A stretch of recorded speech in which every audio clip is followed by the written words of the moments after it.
हरे कृष्ण, जय श्री हरि। प्रिय श्रोताओं, आज बृहस्पतिवार के दिन चलिए सुनते हैं बृहस्पतिवार संपूर्ण व्रत कथा। तो प्रेम से बोलिए लक्ष्मी नारायण की जय। जय श्री हरि।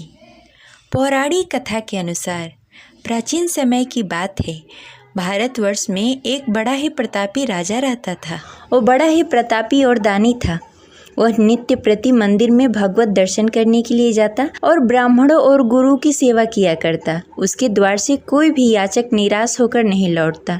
वह प्रत्येक गुरुवार को व्रत रखता एवं पूजन करता, गरीबों की सहायता करता। परंतु यह सब बातें उसकी रानी को बिल्कुल अच्छी नहीं लगती थी।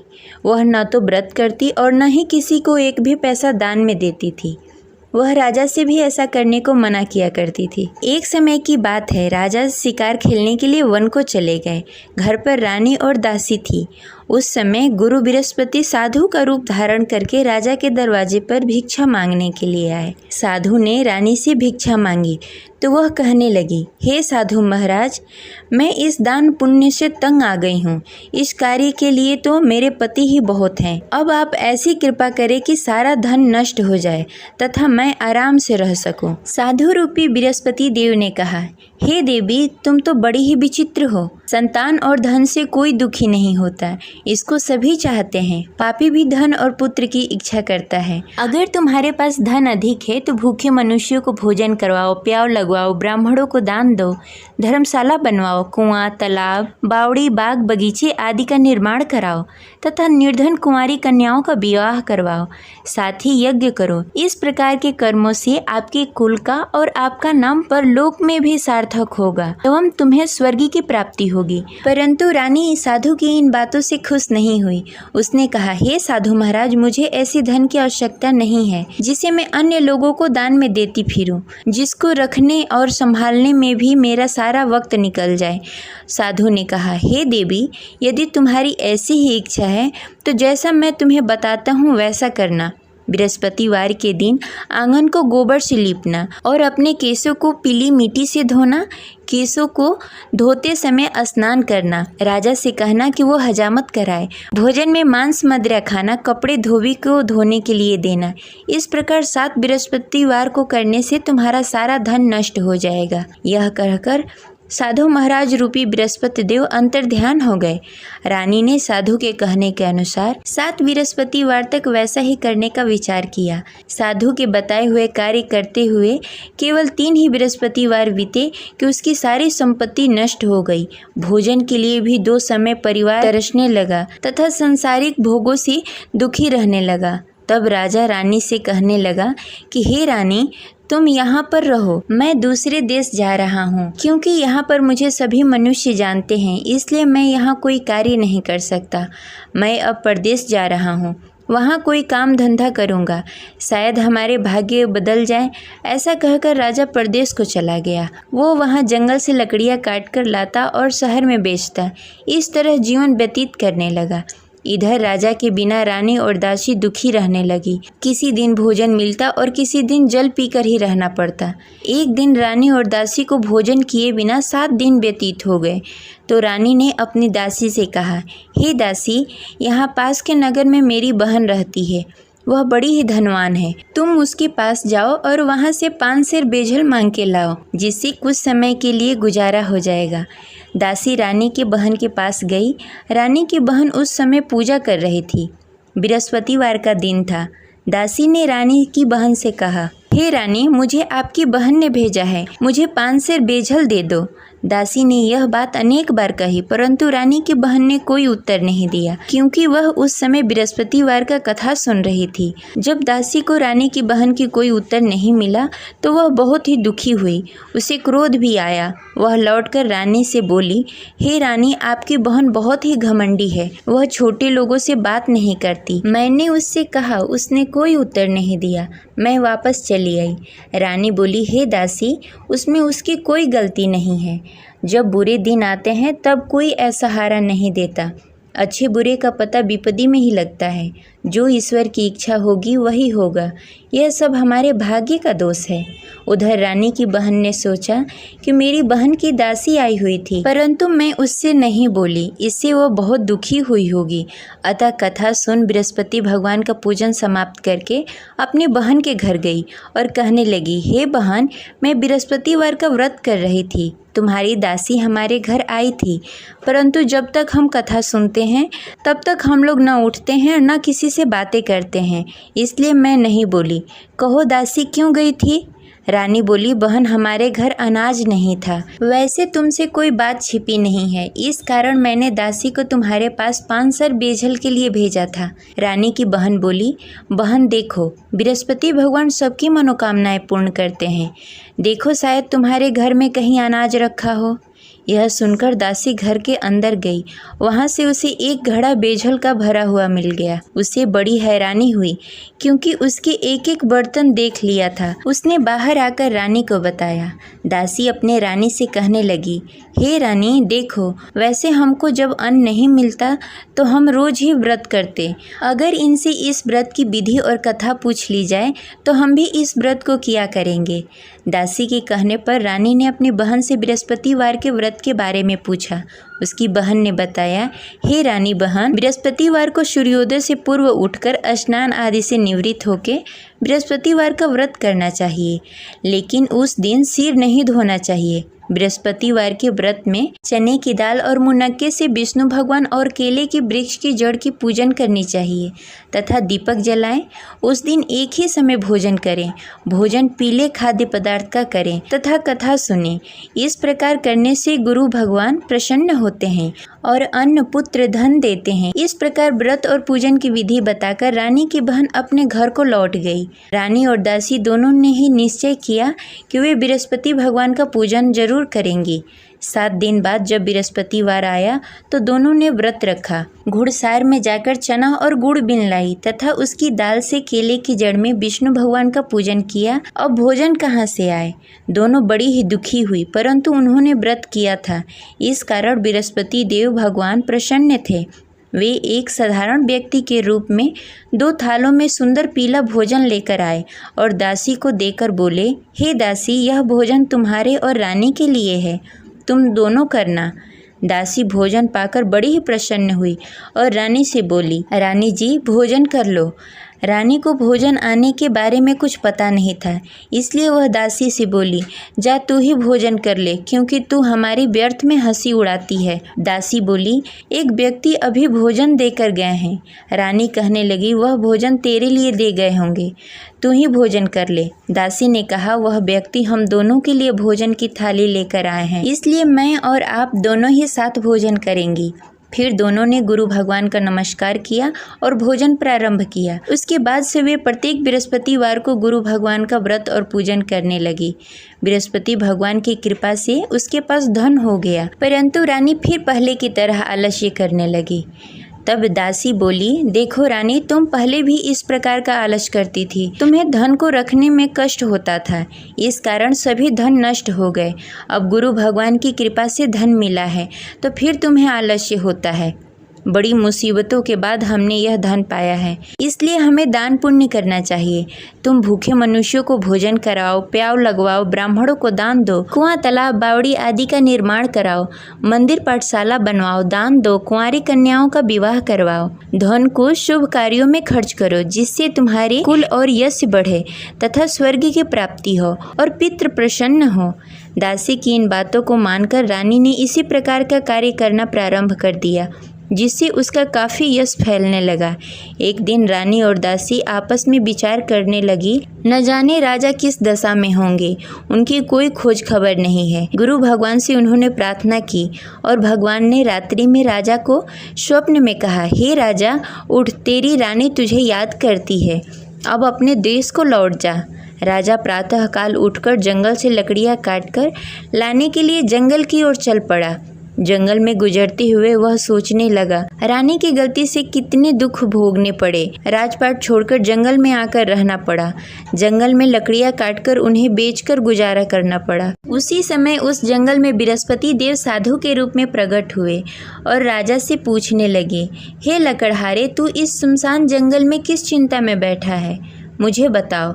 यह सुनकर राजा के नेत्रों में जल भर आया और साधु की वंदना कर बोला, हे प्रभु, आप सब कुछ जानते हैं। इतना कहकर राजा ने साधु को अपनी संपूर्ण कहानी सुनाई। महात्मा तो स्वभाव से ही दयालु होते हैं। वे राजा से बोले, हे राजा, तुम्हारी रानी ने बृहस्पति देव के प्रति अपराध किया था, जिसके कारण तुम्हारी यह दशा हुई। अब तुम किसी प्रकार की चिंता मत करो, भगवान तुम्हें पहले से भी अधिक धन देंगे।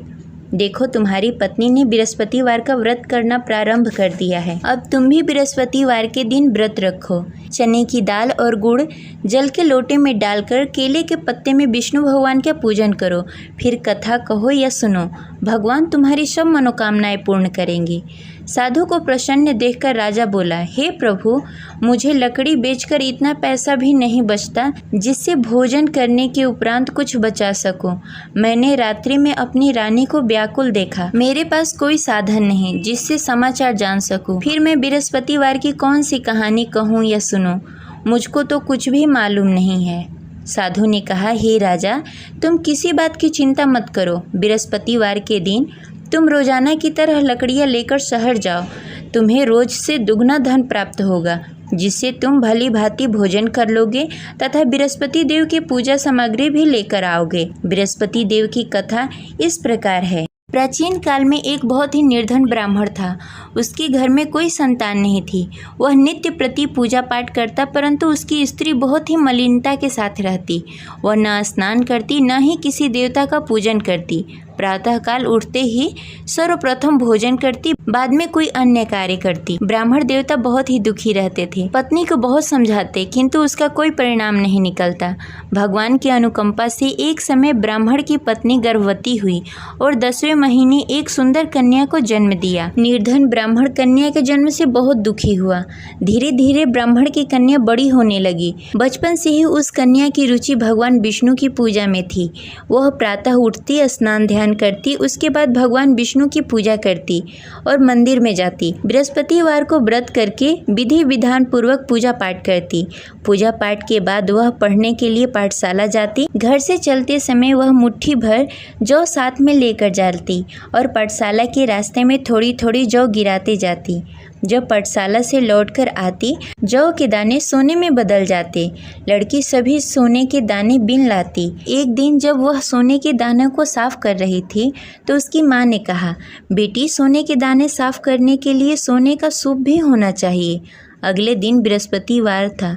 उसने भगवान बृहस्पति देव की पूजा करते हुए प्रार्थना की, हे भगवान, यदि मैंने आपका व्रत विधि विधान से किया हो तो मुझे सोने का सूप दे दो। भगवान बृहस्पति देव ने उसकी मनोकामना पूरी करने का वचन दिया। पाठशाला से लौटते समय उसने रास्ते में सोने का सूप पड़ा हुआ मिला। घर लौटकर सोने का सूप अपनी माँ को दिखाकर वह सोने के दाने साफ करने लगी।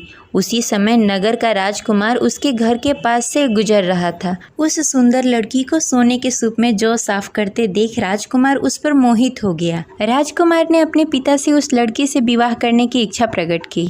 तो राजा ने ब्राह्मण को महल में बुलाकर राजकुमार से उसकी लड़की के विवाह की बात कही। ब्राह्मण तैयार हो गया। धूमधाम से उस लड़की का विवाह राजकुमार से हो गया। दुल्हन बनकर ब्राह्मण की लड़की महल में चली गई। लड़की के चले जाने से ब्राह्मण फिर से निर्धन हो गया।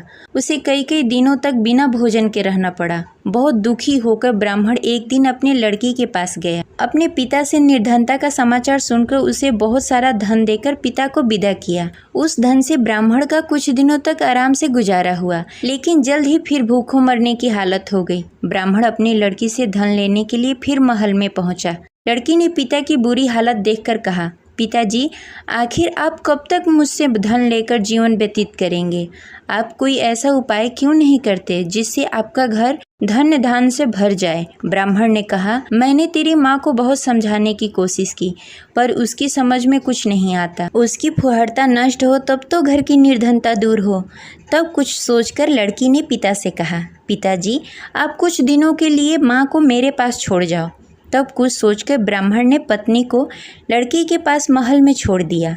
लड़की ने अपनी माँ से कहा, माँ, तुम कल प्रातः उठकर स्नान आदि करके भगवान विष्णु की पूजा करना। पूजा करने से तुम्हारी निर्धनता अवश्य दूर हो जाएगी। लेकिन उसकी माँ ने उसकी कोई बात नहीं मानी। तब क्रोधित होकर लड़की ने अपनी माँ को एक कक्ष में बंद कर दिया। सूर्योदय के समय माँ को उठाकर जबरदस्ती उसे स्नान आदि करवाया। फिर मंदिर में ले जाकर भगवान बृहस्पति देव की पूजा करवाई। कुछ दिनों तक ऐसा करने से माँ की बुद्धि में कुछ परिवर्तन हुआ और वह स्वयं बृहस्पतिवार का व्रत रखने लगी। उसके व्रत करने से ब्राह्मण के घर की निर्धनता दूर हो गई और भगवान विष्णु की अनुकंपा हुई और दोनों पति पत्नी धन संपत्ति पाकर आनंद पूर्वक जीवन व्यतीत करते हुए विष्णु धाम को चले गए। लकड़हारा बने राजा ने उस साधु से भगवान विष्णु देव की यह कथा सुनकर बृहस्पतिवार का व्रत करना शुरू कर दिया और भगवान विष्णु की पूजा करने लगा।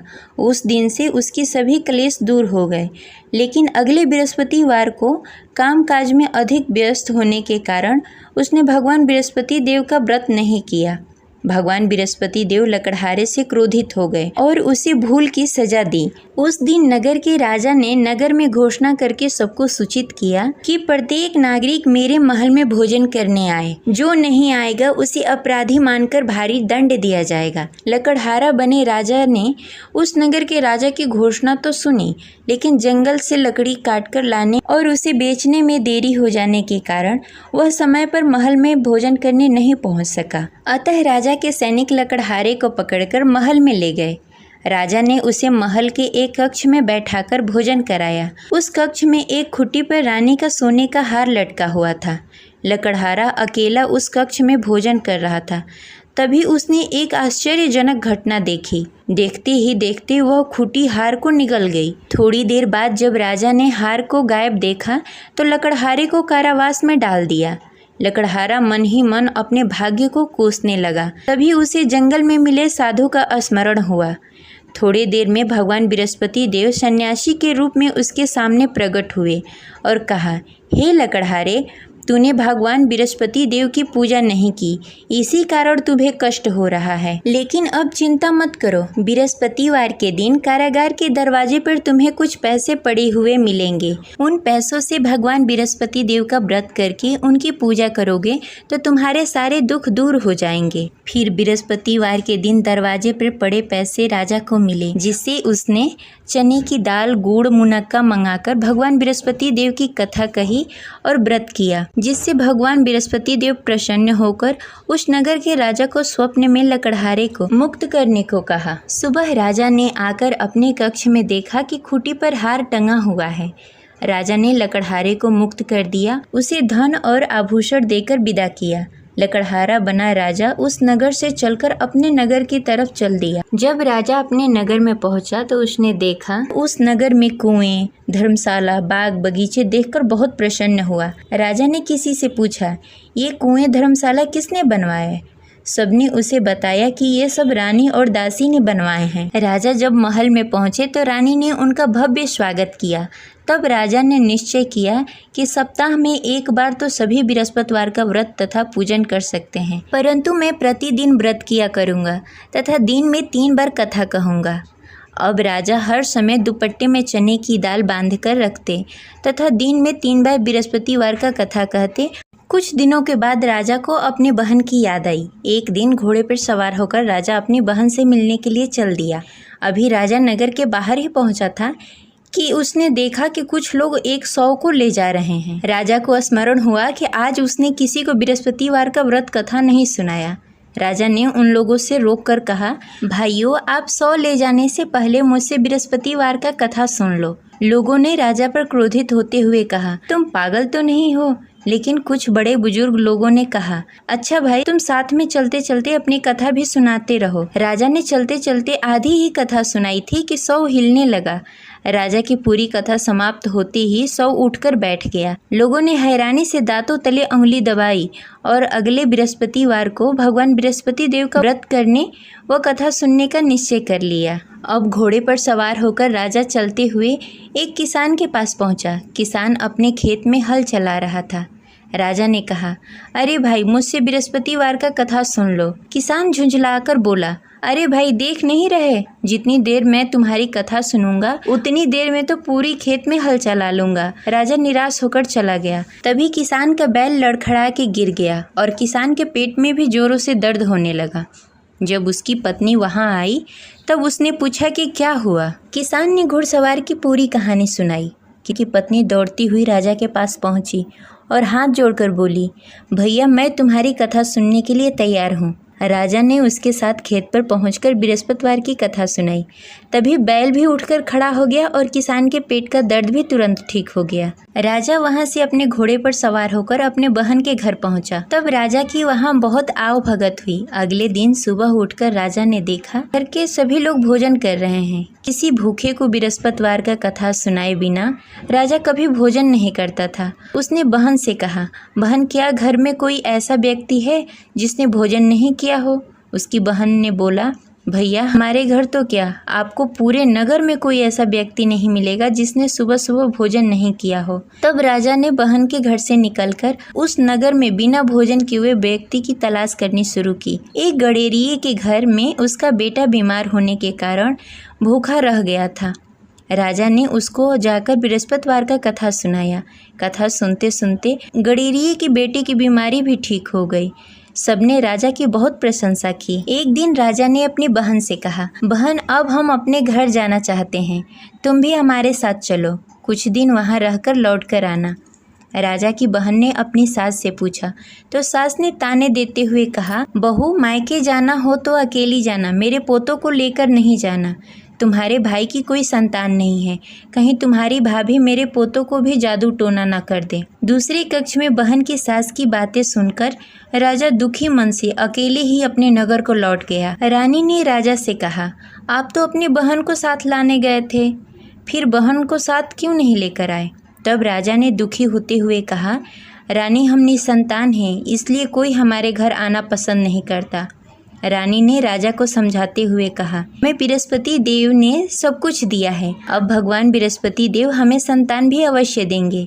बृहस्पतिवार को विधि पूर्वक व्रत करते हुए राजा और रानी ने भगवान बृहस्पति देव से संतान के लिए प्रार्थना की। कुछ दिनों के बाद ही रानी गर्भवती हो गई।